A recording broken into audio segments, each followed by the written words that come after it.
On today's episode, we talk to an award-winning screenwriter and producer.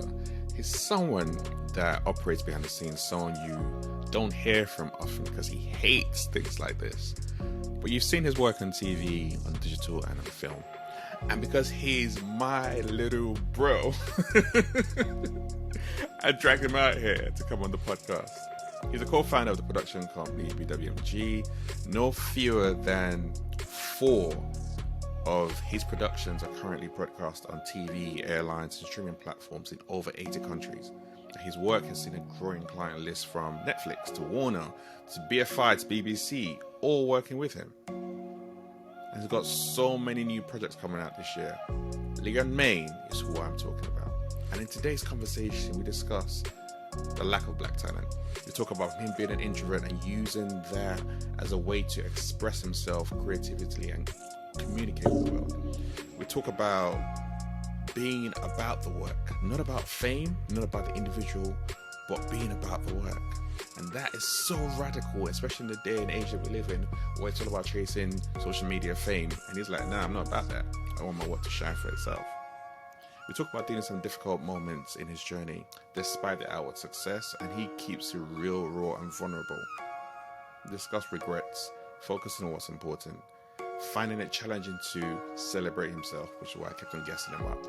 And we delve into so much more. This is a great conversation.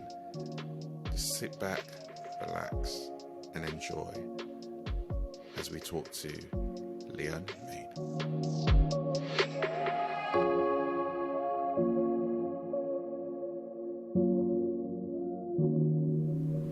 On today's episode, I'm gonna have fun with this because I don't get a lot of chance to grill my boy like this, but I am, because I've got the award-winning screenwriter, producer, creative director, whose client list is ridiculous, and that's even small. You know, man's got Netflix, you got Trace, you got Channel 4, you got BBC, you got Warner Music, you got BFI. And he runs Brothers with No Game, is one of the co-founders of that amazing brand that we're going to talk about. And you've seen his work on TV, you just don't know it was his work. So I got Mr. Mayne in the building. How are you doing? Afternoon. I'm good, man. I'm very good. Thank you for having me. For one, appreciate it. Obviously, I've been listening to the podcast for a little while now, and so I was waiting for my turn. You know what it is? I was waiting, you know. Listen, I told Leah to come on time ago, yeah. Leah didn't want to come on. So now trying to tell me that I was waiting. Get out of here, man. Exactly. You know what? Public speaking or anything of this nature has always been, it's never been me, but I do love what you're doing and I appreciate it a lot. So I was happy to come on. And also, I will say this, Shelby, right? As much as, you know, and thank you for reading off that list, that was quite nice. But as much as, like you say those things, I always kind of like have put myself in the still developing, still getting there. So, you know, being a leader, and I've never really thought of myself as a leader. Maybe because I kind of like compartmentalized in a way that it's like you have to be in specific places to be a leader. But yeah, maybe it's a very stereotypical way of thinking. Yeah, I think it is. But, because even if you look at, let's start with, if we can go back to what you guys did with Brothers with No Game, that was way ahead of the curve, especially in the UK. Because in the US, I guess the best similarity would be Issa Rae and what she had on YouTube. Her show there was very similar to what you guys were doing in BWMG. It was just a different country and different, I'm going to say, people picked it up and moved to it differently. But in terms of groundbreaking work, Brothers with No Game was revolutionary, and that was leading the game, and that showed the path and the way for a lot of things that have come since. And that's just one example. I appreciate it. That's true. I think maybe because, like, I mean, it's a good point. I think when we first started doing that, and I'm sure we'll go into it in the conversation, it was kind of like there wasn't any plans for it from a long-term perspective. It was more a case of how do we cater towards the fans who have been following our blog for a little while. Let's try and give them some more form of entertainment. So I guess, again, because I didn't have the mindset of like, I'm going to lead this revolution of black programming, or I'm going to showcase us in a different light. It was more a case of I just wanted to make something dope with the idea that these things were already like, it was kind of like a foundation anyway. There's been a lot of conversation about, I guess there being a lack of like, well, there was a conversation about there being a lack of black talent on screen. Still there, bro. And, don't. Yeah. It's still there. Behind the screen, and like, you know, a lot of people were very appreciative of us because we were showcasing, black people in front of behind the screen, but certainly black love and dark-skinned black women was a major one as well. And I've never really been one person to like promote that aspect of it, just because it would feel like we're doing something for particular praise or for a reason, because being around like three-dimensional black women and three-dimensional black men, etc., is something that I'm used to every single day. So I didn't necessarily feel like I was doing a service. It was more a case of like just showcasing what we're about and what we do, as opposed to, hey, look at us, this is Black Love, or we're actually showing black women on screen. It's like, that was the foundation for us anyway. We were already going to do that anyway. It's about whether the project was good or whether we were kind of like serving the audience from an entertainment perspective, as opposed to trying to make a statement. But yeah, I take it on board. Don't get me wrong. Like, I didn't dismiss anybody that says those type of things, but maybe it was just a mindset going in of like, I just wanted to make something dope, as opposed to I'm trying to fulfill a particular purpose. That is, yeah. So we'll wheel it back though. Where did that even inspiration come from to be able to set that up? Because when I go back, and bear in mind, I've known Leon for probably about 20, 21 years now, so don't worry. I'm not going to expose you too much about what you were like back in the day. But but way back, you were like, you studied business and management at Brunel. It wasn't media, it wasn't entertainment, it wasn't anything down that particular path. Well, you know, Shofi, as you and I both know, we are from a beautiful continent called Africa. We have parents who have a particular mindset of sometimes at least back then, what you should be doing. So creative writing was always something that I enjoyed. It was like a side hobby for me. Like, I loved being able to express myself that way, because I was quite quiet and an introvert. So writing was my way of kind of communicating with the world, and it was quite therapeutic as well. So right, let's the gal them. I'm just saying, but yeah, carry on. Yeah, for the girls. No, I'm joking. It really wasn't that. It literally was because we'll get into that in probably another part of the conversation. But yeah, I generally speaking always felt comfortable writing stuff as opposed to speaking, and it was just a great way for me to express myself.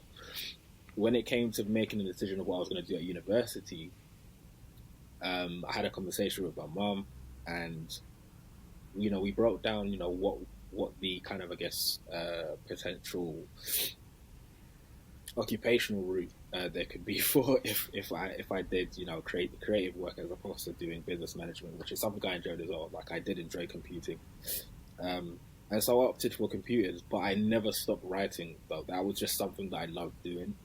So I ended up doing that, and then maybe 2 years, maybe even 1 year after I had graduated, or I finished Brunel, I don't know, there was something that was just itching in me. Like, I've been writing for all this time, like behind the scenes. Like, I remember I had a wall of poetry even in my uni room, and I was like doing these little short stories. But I had this like itching to do something that was kind of like on a bigger scale rather than just in my room. So I teamed up with Maz, another guy that obviously he's been on the podcast and good friend of both of ours, to do this user-generated media site called P Bleeped, and it was literally for us to kind of like write about whatever we wanted, from politics to relationships to sports and stuff like that. And that was just fueling my energy more than anything else. And because it was reaching a wider audience, I realized from then that, this is kind of a calling or a purpose for me. Like, it's not just a hobby, it's something that I really, really want to do. And so that's what then made me venture into creative writing. Then Brothers With No Game was kind of a spin-off of that user-generated media site that we did, because we were writing quite a few relationship posts at that point, and people were really taken towards it. I think a lot of our traffic went towards that. So Brothers of No Game was kind of spawned off of that, and then the rest is history. When But going back, on, I was gonna say when you guys started writing and doing writing for P Bleep, you did it anonymously. Why was that? P Bleep, I don't know if P Bleep was anonymous. I know Brothers of No Game was. P Bleep, I can't remember if it was anonymous or not, but if it was anonymous, it might have been because we were very, I wouldn't even say controversial, but I think we were very open in regards to the things that we were talking about, because P Bleach was supposed to be like, it was supposed to be called pissed, as in angry.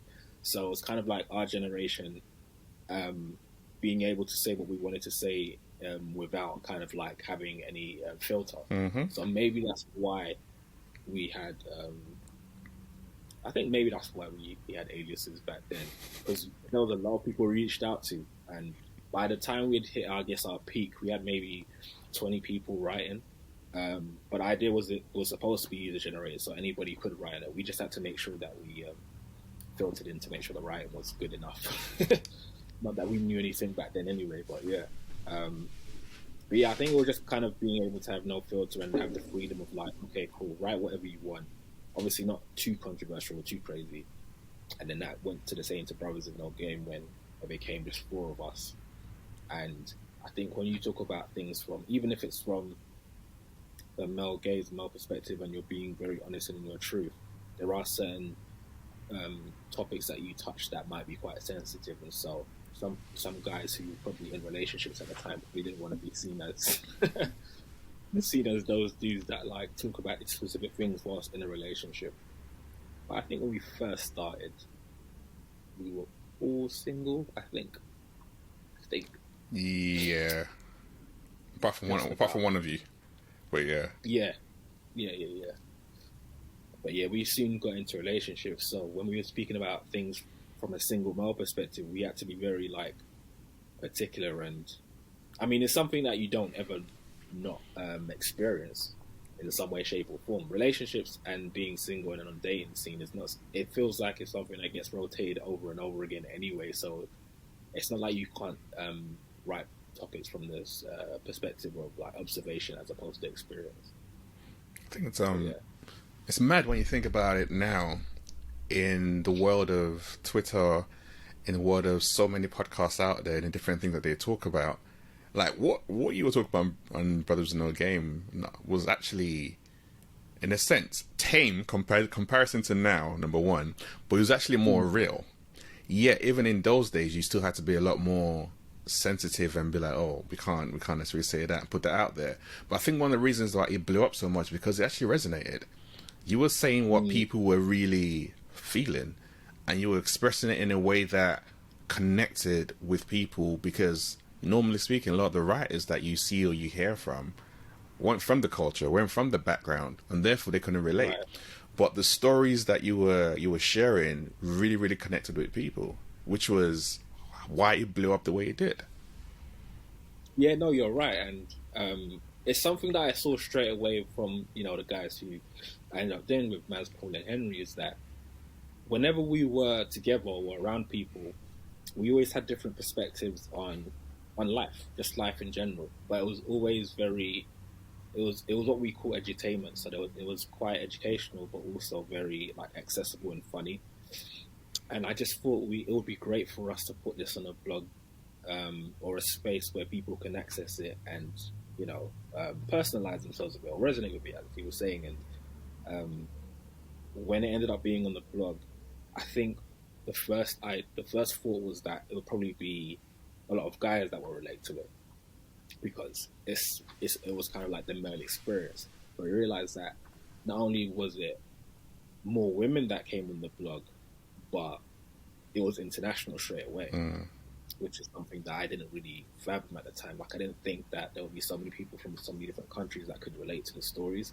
Obviously, there are certain things they had to Google, like Peckham and Heskey or something like that. But in regards to the engagement, it was kind of widespread.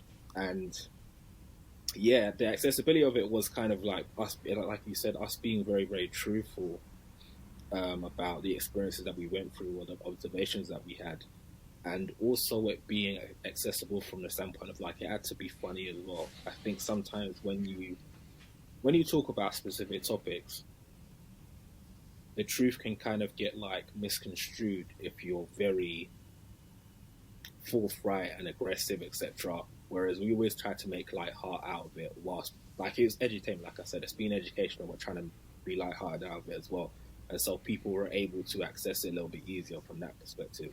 And I'm always around very, very funny people, so it was just about putting those little elements of jokes and being able to make fun of yourself in the situations where you failed when it came to women.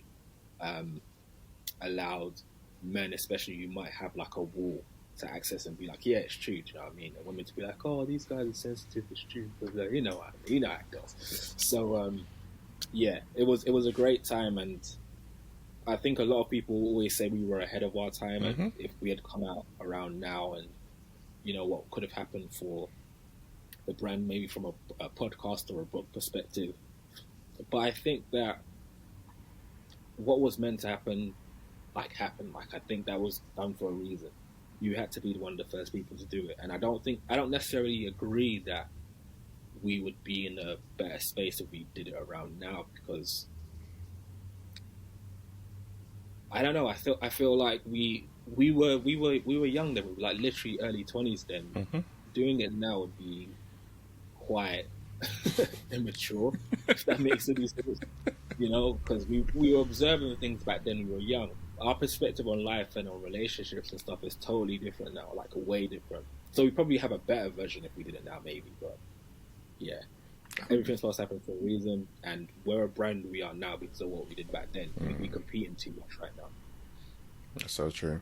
But then I guess part of it's great to be first, but it also brings a lot of frustration with it, because trying to raise funding for something that people didn't necessarily see the value in, as in companies didn't see the value in that point in time, was a lot harder.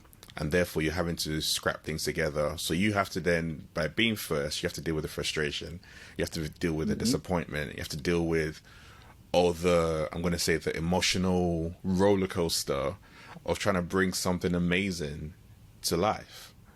And how was that for you guys? How was that for you, actually? From a financial perspective, it was hell, because I think even though we started the blog as a hobby, right? So it was just something that we did on the side. It was fun, reaching out to fans, so on and so forth. But as time went on, we realized that this is going to be something lucrative. We've got a massive fan base. We had 1 million unique visits under a year, and we were just reaching a totally different demographic than we expected. And so it was like, what do we do next? But because it was a hobby and we didn't necessarily have like a 3-year plan, maybe not 1-year plan, we didn't really know what to do. And it was quite demanding of us to kind of deliver every single week when there wasn't any financial incentive or business incentive. And when we did start reaching out to people, there wasn't one of the main things that we wanted to do with the blog anyway. I mean, we'll go into the web series with this question as well, because I think it fits that more. But one of the main things they wanted us to do was like reveal yourself, because we were aliases then. They wanted to be like, but your blog needs a face and a name. And I get it in hindsight, but I think I always want to do things and work with people and put them in the most comfortable position as possible. So if we start off as aliases and that's what people are comfortable in, we're going to continue as aliases. And maybe part of the mystery and the excitement from readers is the fact that nobody knew who we were. Other than obviously our close friends, but nobody knew who it was. It was more about the work. And that's what I've always been about. I don't particularly care for the fame. It's more about the work, right? So that became a point of contention for us for a really, really long time, and we weren't able to do lucrative deals out of that. Going into the web series aspect of it, that was difficult because we had a lot of obstacles from being black filmmakers and trying to push through an ensemble black cast onto television. That's where that difficulty came from.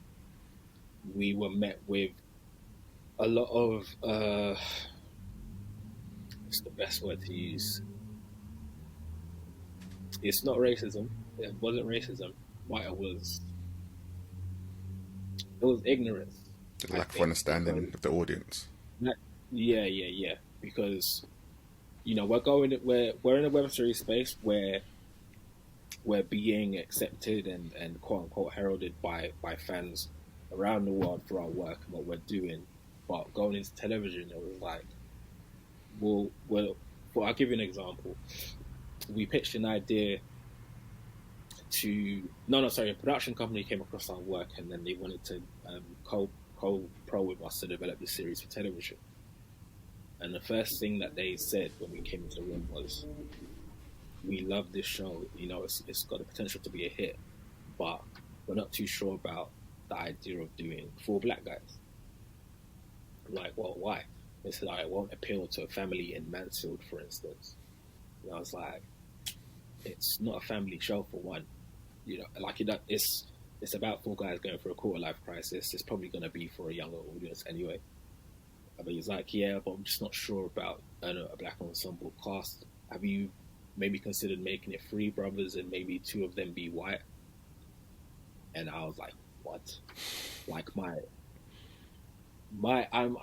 face is very transparent in meetings. So I remember I was with Paul. I was like, Paul's got to take on the reins in terms of the rest of the conversation, because I just blacked out and I was just like, I can't believe what I'm hearing. I just couldn't take it. So yeah, we faced a lot of those difficulties at first. Obviously, times have moved on and it's much better now. But back then, it was kind of like, from a financial perspective, trying to improve and get things over the line was it wasn't impossible, but it was very, very difficult.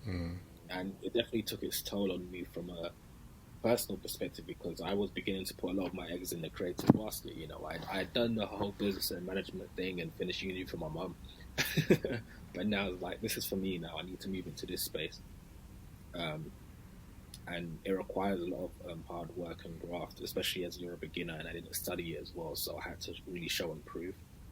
But it was very, very difficult from a financial perspective, because on one hand, you kind of have to dedicate a lot of your time when you're beginning stuff to go into the next stage. But on the other hand, you have yourself to look after, you have family to look after, and if you're in a relationship like I was, I had a partner to look after as well. So it's quite difficult from that perspective, juggling the two. That's the no, I think, and that's the real talk of. A lot of times, people see the shiny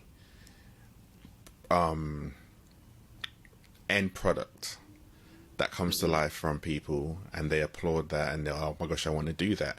But actually, what you're talking about is the reality of one, when trying to get that end product to other people to see it, but the emotional toll that can take of you, because like I say, you're starting again, like something you have not studied. You're now pursuing what you feel like is your passion, your purpose. So you're at ground zero. Yeah. So you're trying to build that. Then you're trying to build a brand new company in a space and a place where people don't really understand or get it. So you're dealing with that. And then this thing that you guys had, which was just supposed to be a bit of fun, has now turned into something serious. So now, obviously, the dynamics in the relationship is also going to change, because now it's not a bit of fun anymore. It's now business. So you're dealing with all that stuff, and you now got your relationship that you're in, that you're also battling. It's a lot that can really, really bring a person down, to be honest, because you're just giving out to different spaces, and therefore there's no time for you to be able to recharge and replenish.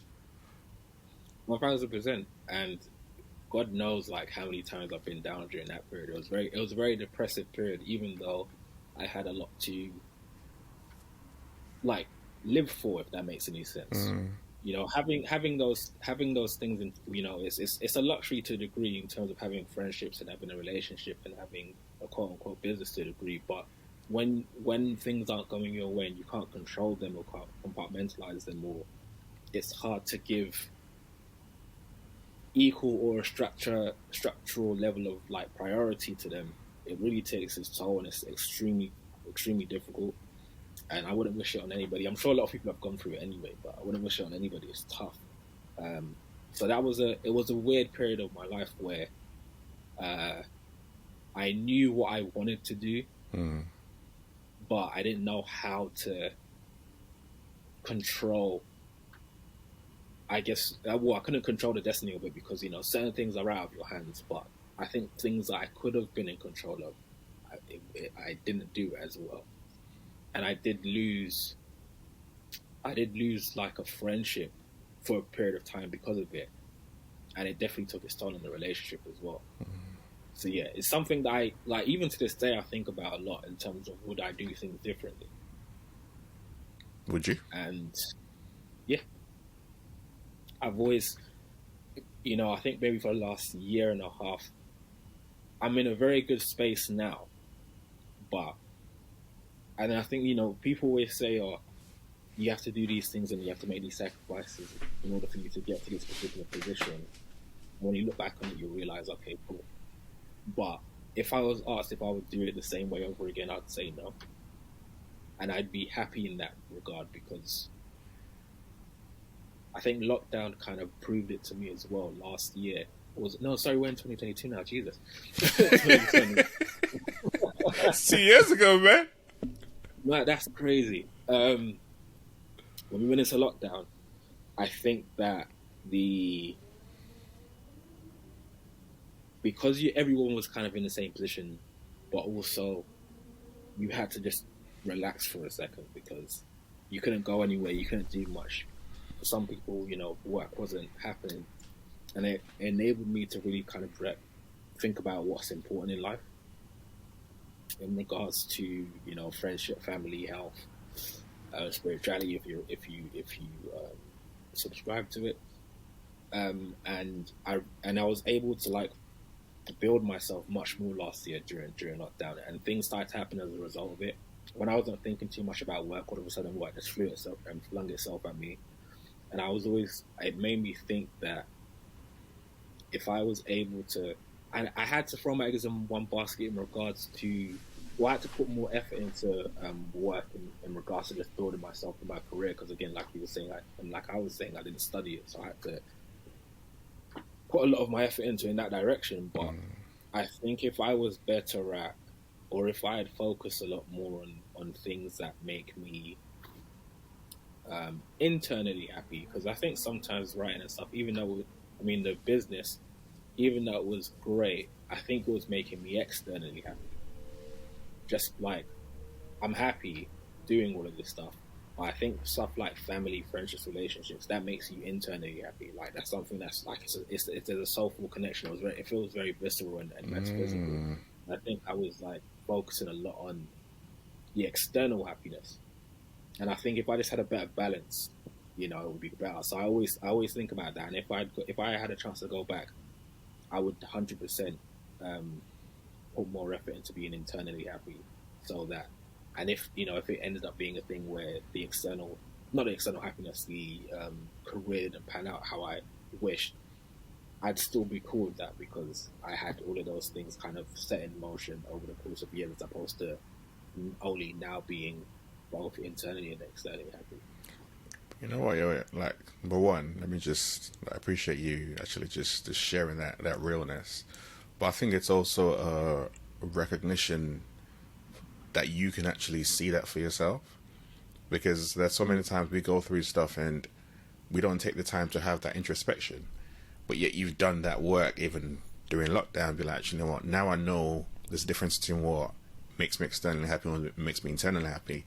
And so many times that can get construed really, really easily.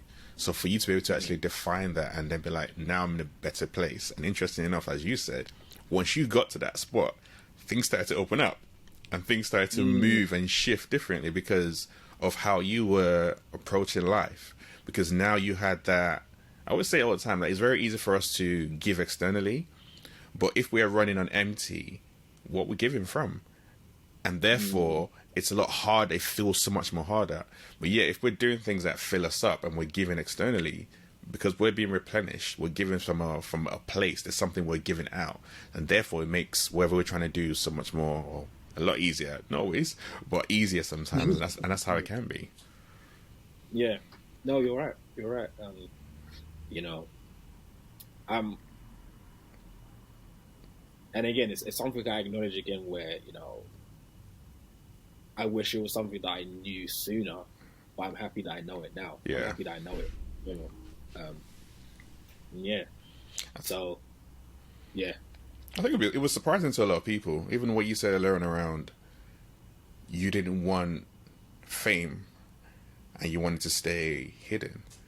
For a young man, like, that's, especially now when we look at the world the way it is, people are doing ridiculousness, like on TikTok, just becoming the next viral sensation. So what was it around? I know you said at the start you're an introvert, but did that whole you being an introvert be like, I don't want to be front and center, I don't want to be the star, the celebrity, I don't want people to know my name? Was that all linked into your introversion, or was there something else around that? I think it's linked. I think probably two things. I think introversion is 100% one of them, because I'd always been a quiet person. And so I think when you are introverted, when you're quiet, you observe more. And so I like to learn more than to be the face and front of things. And I think being quiet means that you end up having your own likes and dislikes and hobbies and stuff. So anything to do with like being loud and center of attention, or even going as far as like having meetings with people just for the sake of having meetings. Like, I don't like that. I like things that have a little bit more structural, like are a bit more compartmentalized, or deal with action rather than anything else. I think that's what's kind of led into me not wanting to be overly famous, and just like, it's just that introversion of just like, I just want to do the work and I just want to be paid for it. But I think another thing is, I think it might have been a family thing as well. My mom was always like pressing on about hard work. All of our parents kind of give us a blueprint of what we need to do in life and stuff. But I think I just took to it much more in terms of, don't worry about this side over there, in terms of the fame and being loud and being at the forefront. Like, that stuff will come, but like, put the work in. My mom properly instilled that in me, and I think that's just something that I took on, both consciously and subconsciously. Fame is cool, like it's great and stuff, and who doesn't want attention in that way, shape, or form? It's nice. It's a nice kicker for your life, but it doesn't do anything for me. Like, being like clout and all those things, and images, as we call them, on social media. It's not. It doesn't particularly do anything for me, and maybe part of that is because my way of thinking is that I'd rather people appreciate and validate you in terms of like what you are and what you do, rather than like what you say or what you kind of portray. Like, I think that's just probably what it is. Like, I just don't have that personality where it's like, hey, look at me. Like, I haven't even got a proper digital footprint. I only just now totally like haven't done a website. I've only just done a website now where it's like, okay, cool. Like, obviously I've got social media. You've been on my social media, but I barely post. And then on Twitter, I like do articles every now and again. I might say something outside of TV and film, but yeah. Literally, I went on Squarespace this month and finally did a profile, and I'm only doing that because it's just easier for agents production companies and whatever, to see what I've done and what I'm doing. So it just makes it easier to sell who I am. But yeah, fame is just really not my. It's not my portion. I don't think. Yeah, and thankfully I'm in the right job, screenwriter. There are famous writers, but they're not like actors or directors who get all of the audits. But I do want the money, so that's one thing I will fight for. I do want the money. But yeah, I hope that answers your question. Now, No, it does. It really does. Yeah. What was the Do you find it easy to clap for yourself and the accomplishments that you have? No. I find it easier. It's something going back to what I was saying about social media. There are things that I've done, and there's things that I do that I never speak about on socials. Like I don't really post it, and I think maybe it's not from a place of embarrassment or anything like that. I think it's more a case of like I'm still learning, I'm still developing. I'm not at a place where I want to be yet, and I think that filters through to how I treat myself in real life sometimes, where it's like, I just do the work and I get on with it. I'll get the validation later on, but I am learning to be a bit more appreciative about the smaller wins. Well, I call them smaller wins because I'm not exactly at the destination that I want to be yet. But it takes a while just because it's not necessarily part of my character. I've won awards.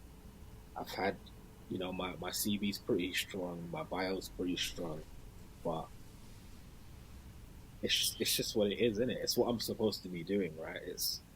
I feel like I've been used as a vessel in some way to do this, and so I don't think I've reached my destination yet. So I've not really I've given myself a little tap on the back and stuff like that, and there have been moments of celebration, but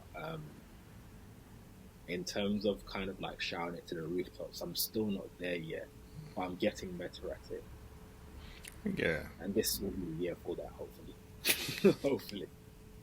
And this is part of, I'm saying, my process of also doing that with you, because I completely agree with you in the sense of it's not about social media, or it's nothing about the external. I guess it's more around the internal reflection of you and your journey, and navigating through, like you just described, a very hard, difficult period of your life, which you went through, like depression and stuff like that, and you had to come out of that on the other side. And for you to be able to look back, like, this is how far I've come, this is what I've done, even through that difficult period, and now that I'm a lot better, and I can go on and do much more. But I want to just give myself a pat on the back and be like, well done for doing that. I know it was not easy, but you made it through, and you can keep on going. There's an element of that validation that's internal that fills you up, but it's hard to do. I'm saying it, and I can tell you I find it hard to do. So this is not sometimes people say it out there, but also recognize the importance of being able to do that, and to be able to clap for yourself. But everyone else, they can do what they're doing externally, but for you internally, to be like, well done for doing that. No, it's true. I think probably the easiest way for me to do that sometimes is like during prayer. Even though I'm just grateful for the day and stuff like that. I think it's easier for me to do it when I am speaking out loud. If I'm by myself, or if I'm on my phone or writing things down, like writing things down is good as well. Like it's great, but I think when I'm speaking out loud, it's easier for me to be like, okay, cool. This is something within me that I can say. It's just I haven't, not that I haven't built myself up to it, that's not the right thing I'm saying. I haven't it's not something that comes natural to me to big up myself. But I'll get there. I'll get there. I'll make sure I'm on the right side of confidence and arrogance for sure. What would you want to see happen in the industry, especially in the industry that you work in, like in film, TV, behind the scenes? What would you want to see happen in the next year or so? Ooh, how long have you got, Sean?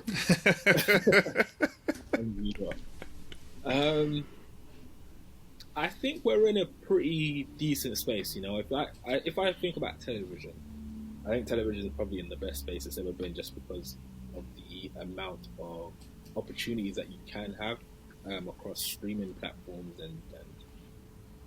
and networks and channels and stuff. So I think that part's cool, because it's like a golden generation of television that's like not stopped for the last decade. But I think within that, there's one thing that I was talking about earlier today to a producer friend of mine.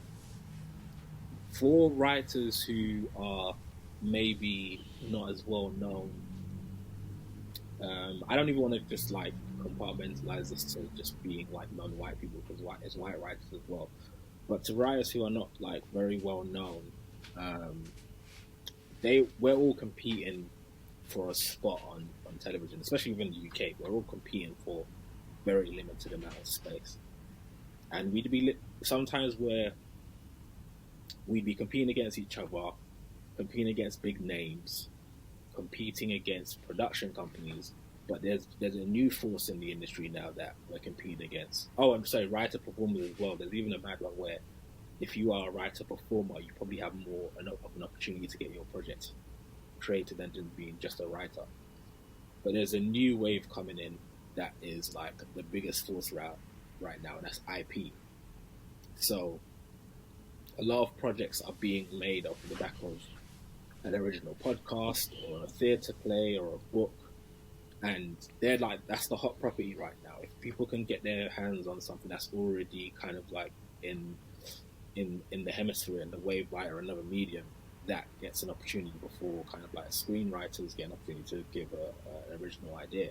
And I just wish that there was a bit more of a balance, because a lot of channels claim that they want to bring new fresh writers through, but they're still not being given that a lot of writers are still not being given that opportunity to like showcase their chops, and they're losing out now to influencers, to people with IP and stuff like that. And it's kind of reverse, I don't know if the reverse engineered is the right term, but it's reverse engineered like the idea of what it is you're supposed to do to get onto screen. Now it's like, you don't need to be a screenwriter, you don't need to write scripts anymore. You just gotta be famous or do something else in order for yourself to get on things. So I wish that get on a TV channel. So I wish that was balanced out a bit more. Maybe it is balanced out a bit more, and I haven't. And I'm exaggerating, but it feels like, especially as somebody who currently works in the TV industry, like literally behind the scenes, it feels like that is a bit more of a IP is much more heralded than your working screenwriter. So I wish that would kind of change. But in an age of, like you just said, of streaming, and you've been able to create things for YouTube a lot easier now and a lot cheaper now, how much does the industry still, or do writers still need to go to the industry and those different houses? Wouldn't it be better if you just created your own thing and started to put it out there? So making web series obviously was the hot thing back then. Now it's not as hot, only because there are one, it's been done before, and two, like there are so many different mediums now that people can catch content that they don't feel like they're not being seen. Right. But with web series, the thing that people sometimes forget is, even though you get to make it for cheaper, you still have to, for the most part, if you're trying to make one that can get seen by a few people, you have to put some type of money and energy into it. And it's not always easy to get that funding to make web series, and to have the team around that web series and kind of get it out there.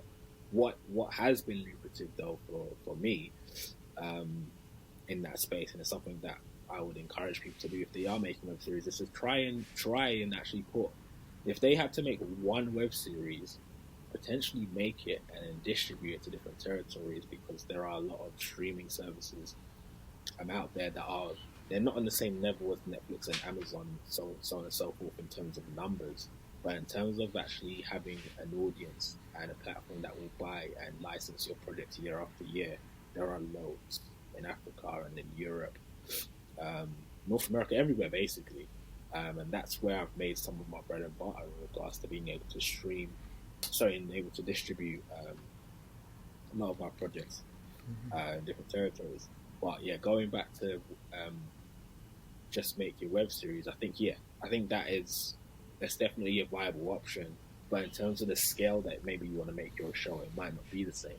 Like, if this writer is writing a sci-fi project, it's very unlikely that they're going to be able to do what they can do on TV in a web series. If they are doing an action project, you know what I mean? So if they're doing a lower budget, rom-com or something like that, then potentially. But if it's on a bigger scale and you want certain actors attached and stuff like that, it's harder. Web series is kind of like, I treat it more as a resume. Yeah. And yeah, it's a great example of what you can do. But I think in order for you to get over the line, television streaming services are a bit easier. But I don't discourage anybody from making a web series, because I think it's like some of the best ways of showcasing your talent. And you'd be very surprised what can come off the back of it. But yeah, So that IP is mad. Sorry, go on. I was going to say, if IP is the way forward and celebrity influences are the way forward, would you then recommend a writer, for example, attaching themselves to a celebrity, an influencer, or even ghostwriting a book as a way in? I would say as an option. I wouldn't say as a number one option, but I'd give it. I'd say if you want to, I think writing a book is great if you want to write a book, and attaching yourself to a big name actor, maybe not so a celebrity or an influencer, depending on what type of projects you want to make. But attaching yourself to an actor is hard, but attaching yourself to somebody where you can make a project out of them is always good, because it's a good way to package yourself, or package your idea, or package yourself within the industry. I would give it as an option. As somebody who is very traditional in terms of screenwriting, I'll never give it as the number one option, because I'm very much a champion of people who just want to create their own content. Not to say that you can't join other instances and make content, but I'm always going to be a champion of screenwriters, because I feel like there are so many that are being overlooked, as opposed to other writers who kind of are there for clout, or because they're friends with somebody. I don't want to get too controversial on it, but I do think that it's facts. I do think quality is being kind of like replaced by clout and numbers. But numbers obviously are a good indicator of whether somebody has got fans and stuff. So I can't, but there has to be a time now where it's like, you as a commissioner or you as a channel, you're looking at a project and you're like, I love this project because I love this project, or I think it's great, not because I don't love this project, but this person's got numbers, so I'm going to put it on there. Because it's like, you're not really doing your job anymore. You're being quite lazy now. Which a lot of people are doing now. They don't want to put in the work. It's like, all right, cool. This person's got numbers. Yeah, let's get them on board. This person's got BAFTA. All right, cool. Let's do that. So I think kind of like putting our excitement onto the commissioners is something that I want to see a little bit more in the industry, where commissioners are excited to, maybe they are, but they want to take things on board just because they love them. I would love for, in this country, for there to be more stories based around our age group. And I've been shouting this for years. I think that in the UK, in this country, it's getting better, but in this country, you have two major age groups that they cater towards: 16 to 24 year olds. Other than obviously, we don't count CBBS and all those things. They've obviously got their own. Yeah, the picnics have got their thing. That's good, nevertheless. Yeah. But like when you get to some of the, I guess the major channels, there's 16 to 24, and then you have family. We'll say 40-year-old, but we'll say family. But that middle ground, those, God knows what it's called now. Are we Gen Z? But basically, it's the millennials, man. The millennials, yeah, millennials. So like late 20s, early 30s, mid 30s, or whatever. We've been neglected as an audience for a really, really long time, and I saw it from when Trouble got cancelled on screen. Yeah.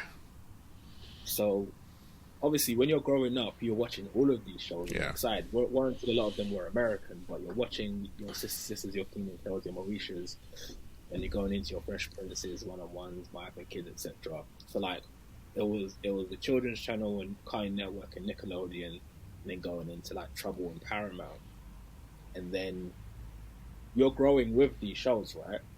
And then all of a sudden, obviously you've gone past Nickelodeon now, you're older, so you're now watching Trouble and Paramount, but then Trouble and Paramount Trouble at least anyway, gets cancelled, and then it's like you look left and right, like where do I go to now to watch my shows? And I'm still at this point.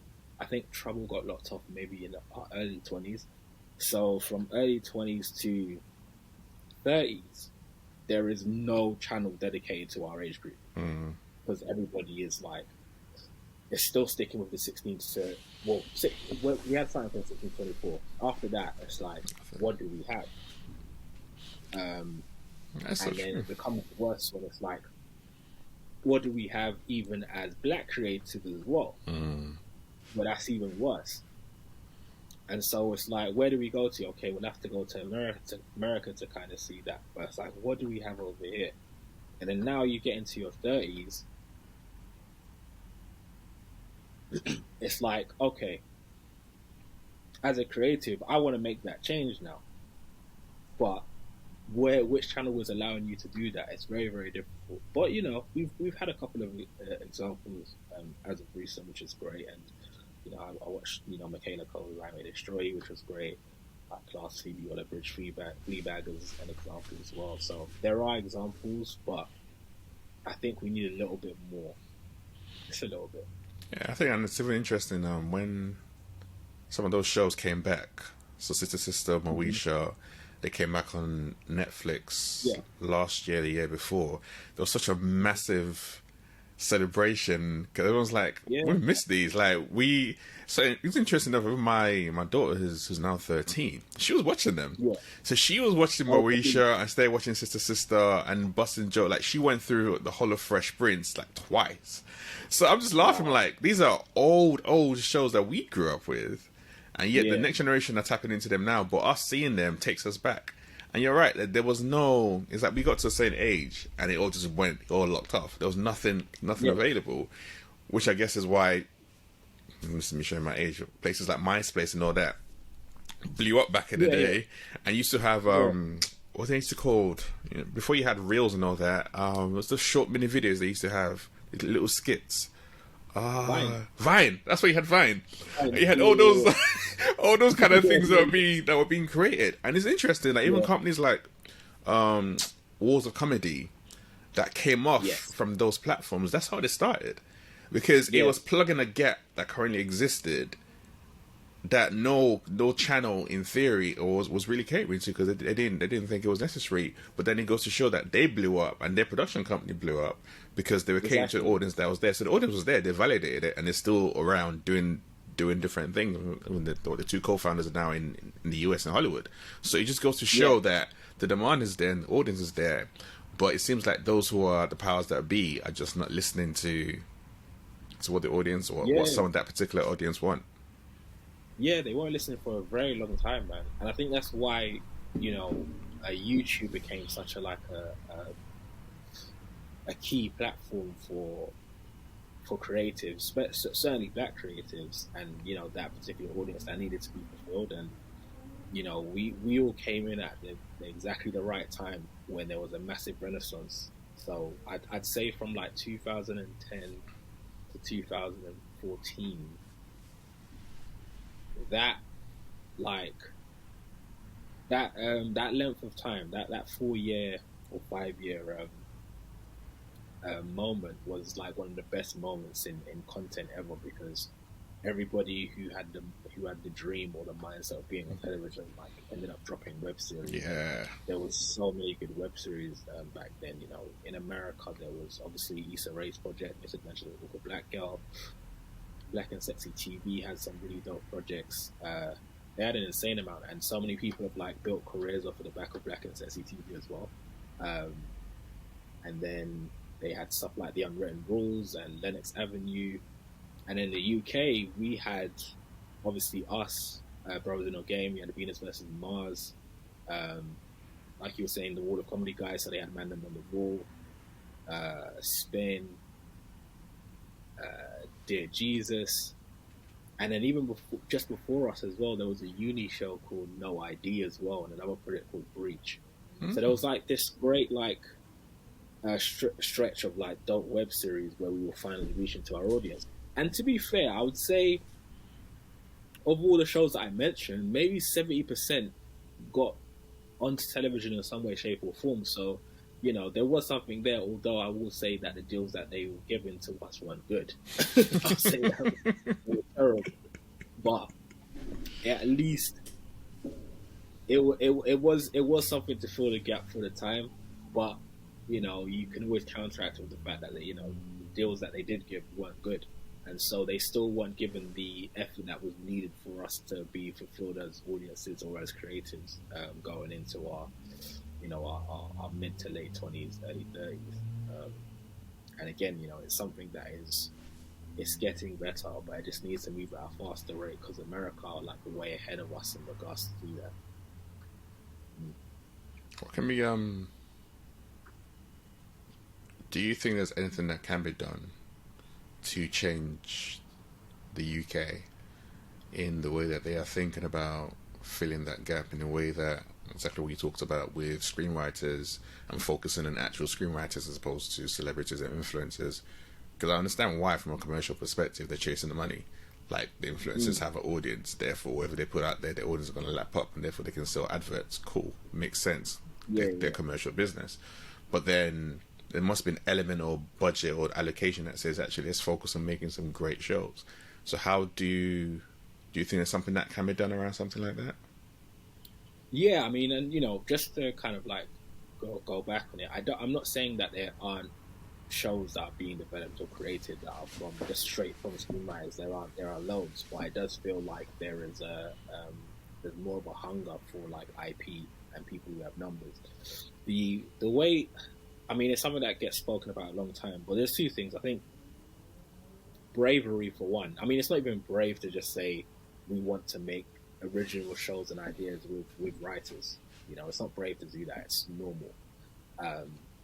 So I think just going back to like wanting to just make amazing shows, it's not a brave thing to do. Why you not? Just be doing it. It's brave though, because you're going against you're not chasing the money, so you're not doing what you're supposed to do from a corporation perspective. You know, the reason why I say it's not brave is because like it should be something you're doing in the first place, right? So, as a part of the broadcasting responsibility is to make dope shows. It's not necessarily just to be like, I know this show is going to do certain numbers because a person is in it, not because the show is good. It's only because this person is in it. I don't think that's good. I don't think that's good for like filmmakers, creators in general, because it's like it sets a precedent of like you don't have to make any. I mean, you know, so it's good is subjective, but you don't have to make projects that are of particular quality in order for you to get into this particular space. You just need to be famous. You just need to get named. So, so I think like bravery. You know, we'll call it bravery for now, even though I don't think it's brave. But yeah, be brave in terms of like what you want to commission. And in a harsh way, I think we might have to like start rejigging who are commissioners, right? Or who are making certain decisions in certain places, because if you have to have an eclectic group of people in your commissioning space, and that's all ages, I think, and all races as well, and just all like backgrounds in regards to television and stuff. I think it's getting better again in that regard, but I do think that there is still this kind of like one-minded way of thinking in regards to what should be on screen, and people have been saying it for a long time. Why is there not more of us in those particular spaces? You know, we get brought into channels, but we might not get the bigger jobs or the jobs that make the top decisions, and instead we might get put into like diversity positions, but there's only so much you can do in diversity. It's almost like you are like checking data to see how many people are doing this, but it's like, are you making the right decisions on the people who are making the shows or who you want to be in the shows? Because again, especially when it comes to race, or you know, I don't like the term people of color, so that's why I'm just saying race. But like, yeah, but like when it comes to that, the first thought is who is doing bits that is black, or who is doing bits that is Asian. It's not necessarily, and people who are doing great are amazing at what they do, but it's about the number and clout again, as opposed to we have a list of writers, we have a list of directors, and every channel does. I think at the moment has this. We have a list of writers and directors who are black or who are Asian. Let's pick the ones whose scripts we like. Let's don't worry about like, have they written for? I mean, worry a little bit, but like, have they written for Channel 4 before, or BBC before, or ITV before, or what's their numbers like? Read their work, and if you like their work, then make it happen. Because the fact that you like their work means that, you know, you're an audience member yourself, so therefore another audience member will like it too. Don't worry about the numbers aspect of it. That's why I say it's brave.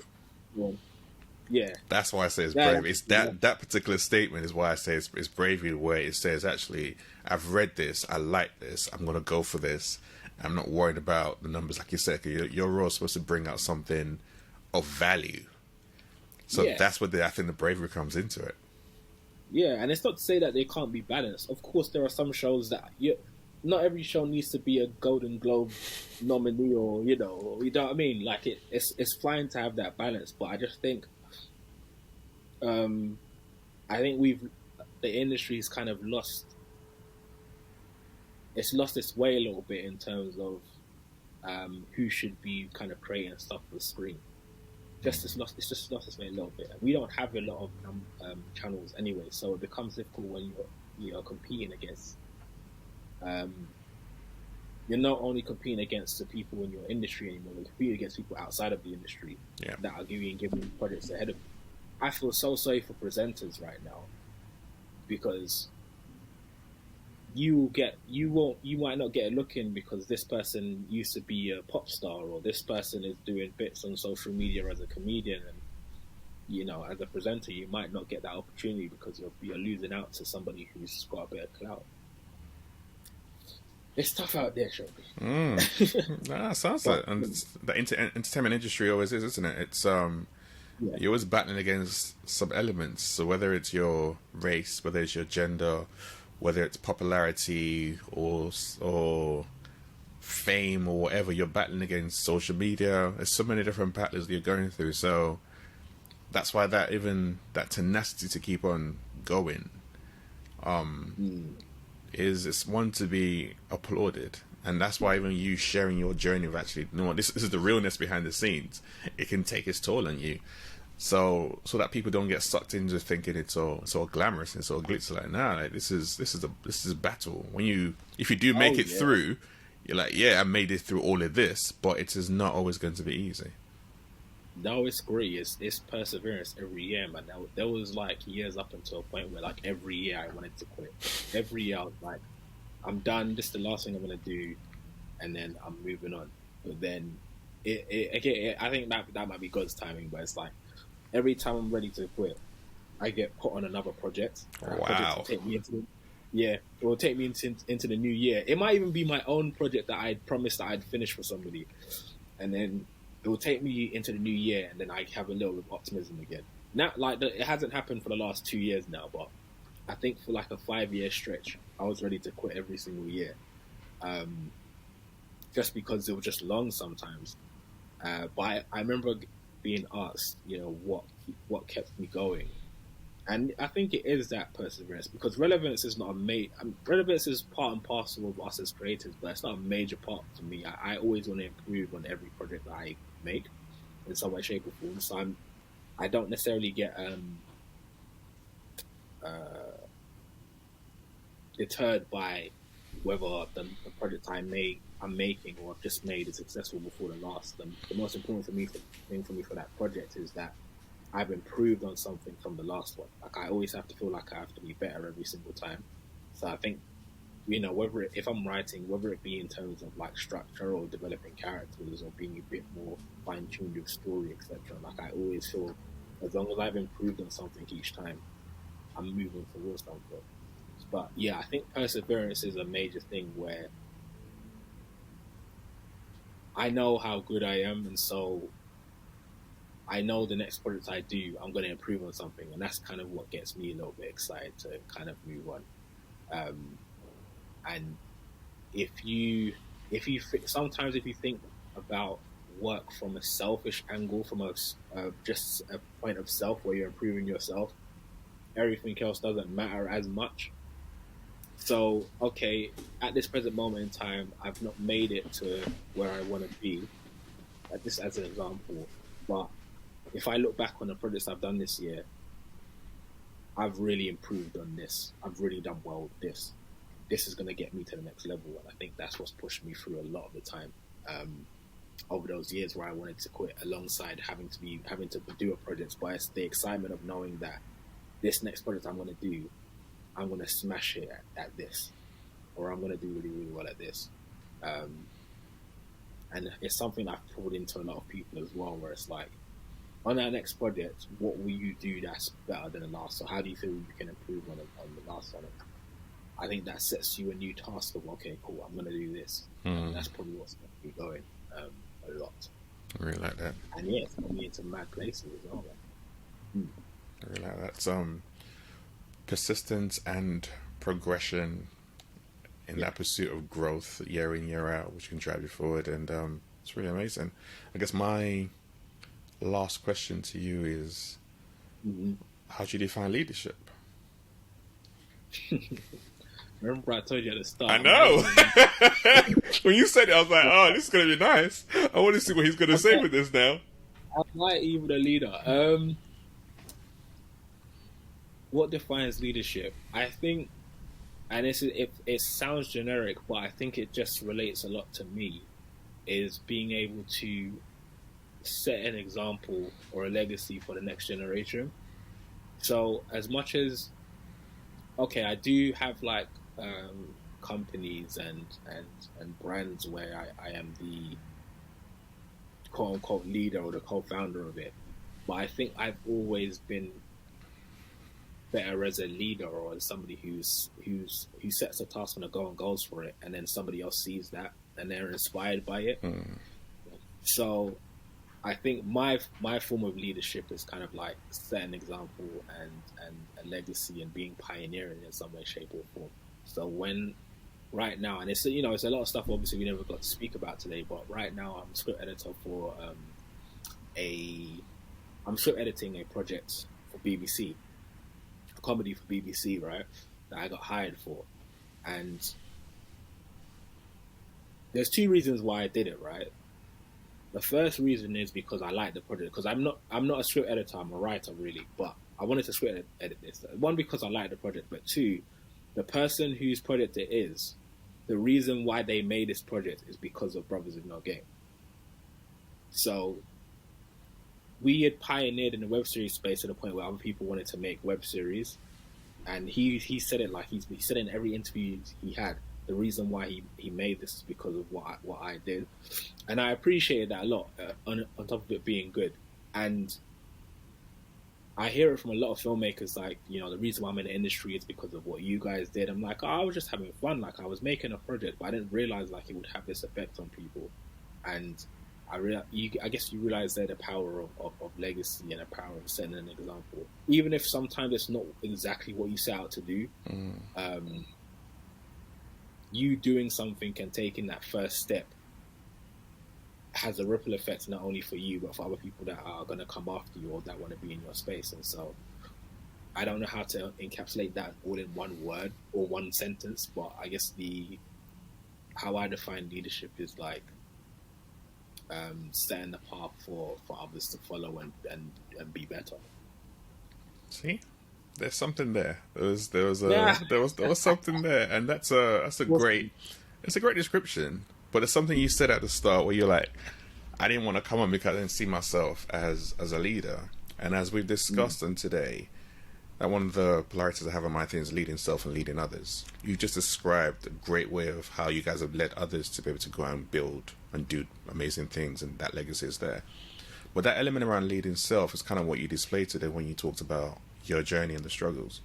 because that's an openness and that's a vulnerability that not a lot of people get to hear. And that for me is like, when you talk about leadership, that's really where it comes from. That self, like you just discovered when you talked about no more external, this is more internal, which I've gone on that journey in the last 2 years, and I'm good now. That's that leadership bit I'm talking about. So it's that self and it's that others. So whether you recognize it or not, you're naturally doing it anyway. You're naturally sharing your story and encouraging people to be able to check themselves and look at what's going on around them and recognize certain things with your vulnerabilities that you open up to. But then the work that you're also doing is speaking for himself. So you're leading, bro. So just recognize the fact that yes, you're a leader, man. That's what you do. I appreciate it, bro. Okay. I'll take that on board. I'll shout it out loud. It's definitely been a pleasure, and like I said, I know you don't do things like this normally, but you know, when your brother's calling you, you have to come true and do what you need to do. So it's definitely great. I want to say well done, bro, man. Like I listened to the podcast, but I've been listening to it more and more since I think there was an episode that you sent. No, it was an episode that I came across actually, because I'm subscribed to your podcast. I came across the podcast with the guy who used to head Comedy Central, and then I ended up listening to like all of the podcasts, and it's just great, man. It's dope, like really, really, really good what you're doing, man, and I appreciate it a lot. And I'm tuned in, and I'm tuned in and locked in every week now. Every week when you're releasing it to listen to it. Yeah, man. My missus is there too. She's enjoying it. I definitely appreciate it, man. I appreciate the support. Like I said, like I've known Liam for a long time, and he knows a lot of my secrets. And I love the journey that we've all gone through. But it's amazing to see what you're doing now, and to see even what's coming down the pipeline. Like you've taken the time, and it's not been easy to lay that foundation, but the harvest season's coming, which is absolutely amazing to witness, man. So I appreciate you sharing today, and this is Everyday Leadership. We'll see you next time.